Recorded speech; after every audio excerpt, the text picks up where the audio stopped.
All right, Harry. In Genesis chapter 6, right, we read that sin has entered into the world by now and it's being quite destructive.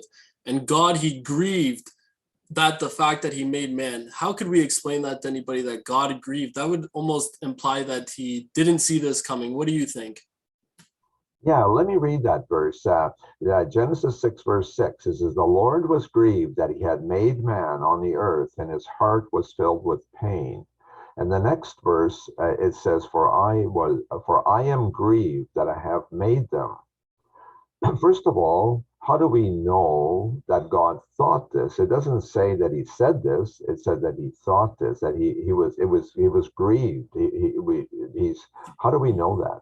Well, we know in Exodus chapter 34, verse 27, that he spends a lot of time with Moses. So Moses got this from God. So God, this is a direct quote from God himself saying this is what he was feeling like and how the process of all this happened. Perfect. Yeah. And that's the point. The point is that this is not a guess. This is how God was feeling. And he's quoting this to write down that that's how he felt. And so did God not know that all this horrible stuff was going to happen? Was this a surprise to him? I don't think it was a surprise that sin entered, but to this extreme, I would say that it would be a surprise because he's clearly grieving. Like this is when if he knew he was going to create this, he would have been grieving before he created. But this is a present time in the Genesis at this point where he's grieving. What do you think? Yeah. And what if you or I start acting really stupid? Would that grieve him? Yeah, that would grieve him right now. Right? Exactly. If I start being disobedient and doing something ridiculous, I know that would grieve God himself too. Right. If we have the option of grieving God or not grieve or making him happy, isn't that the situation in his relationship with everybody? I would say so. Yeah, that's fair for sure. So then, how do we get to this point where we, what? How can we relate this to God then, being all knowing and all powerful and almighty? Yeah, and I find that interesting. But I personally think, and I don't know, I can't see it any other way, that I believe that God is organic in the aspect that everything that comes, like he knows that sin's in the earth, the tree of the knowledge of good and evil, that we know good and we know evil. Every one of us has the option of knowing good and evil. So we all can choose. We can choose right or we can choose wrong. And the majority of people at the time of Noah were doing pretty bad stuff. So then what happened next? Actually, what does happen next, I'll just mention it, is that he asked Noah to build this ark. But so Noah had 100 years of building this ark. But what if Noah had said, "No, I don't think so"? What would have happened? I think at that point, God would, he's definitely not a quitter or anything like this. He works with us all our lives, but he would find somebody else to build that ark for him. He would search for someone. What do you think? You think that's true?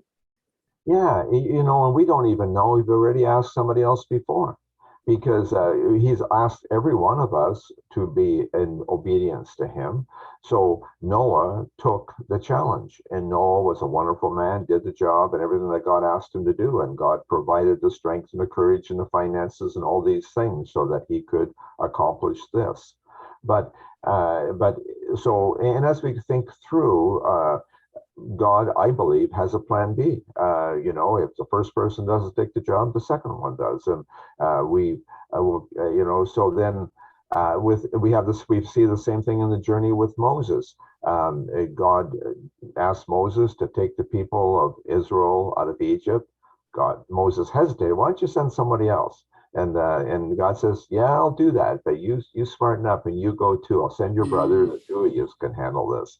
And but then so they get them out of Egypt into the wilderness, and then the people are such a handful. And finally, God says, He says, "No," He says, "I'm going to get rid of these people, and I'm going to start over again and make you into a great nation, Moses." And Moses says to him, "No," he says, all the people know that you're on this big project, and and really, how would we explain that you couldn't finish this?" And God says, "Oh, okay." He says, "But tell you what, we're going to spend 40 years in the wilderness, and all the people that are present are going to die, and the new generation will move into the promised land." So Moses negotiated with God for a plan B, you And know, also, yeah, it shows his organicness in that aspect right there, where he's like willing to listen to you and be in that relationship with you and say, okay, we'll do it that way. Then is a perfect example, really, yeah, it's beautiful because a man of God, of course, Moses had great influence with God. Why did Moses have great influence? because they were friends. Yeah, yeah, you could depend on him, all that stuff. And I really, really like that. And, you know, then we have a story of God anointed Saul to be king of Israel. And after a while, what happened?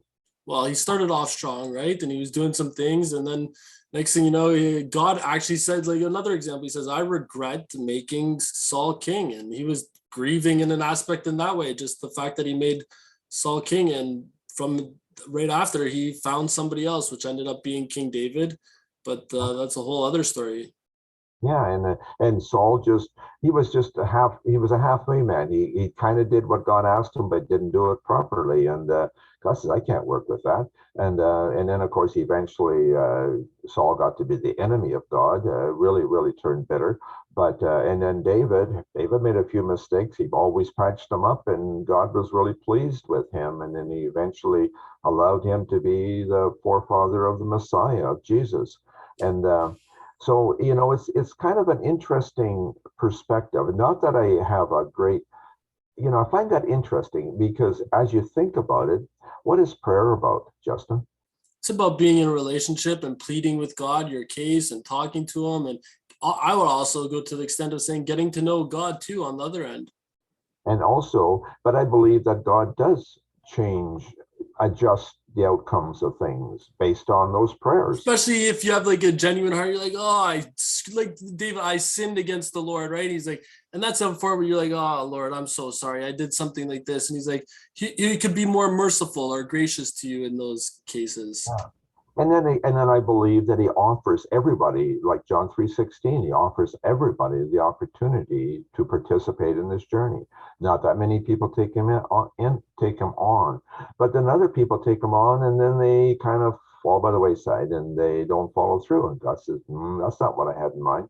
And but the ones that are faithful, like people like even the people like Elijah and Elisha and all the people and Joseph and Daniel and all those, they just stayed faithful. They really loved their walk with God, and we can be there too if we're faithful, we're dependable, we're consistent, and we repent when we err and stay strong, and that's available to all of us, and I think that's so important.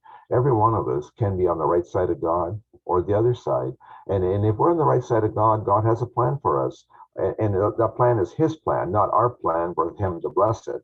And if we're available, he'll put us on a journey and on an adventure.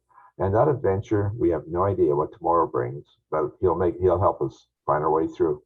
Amen. Thanks, Harry.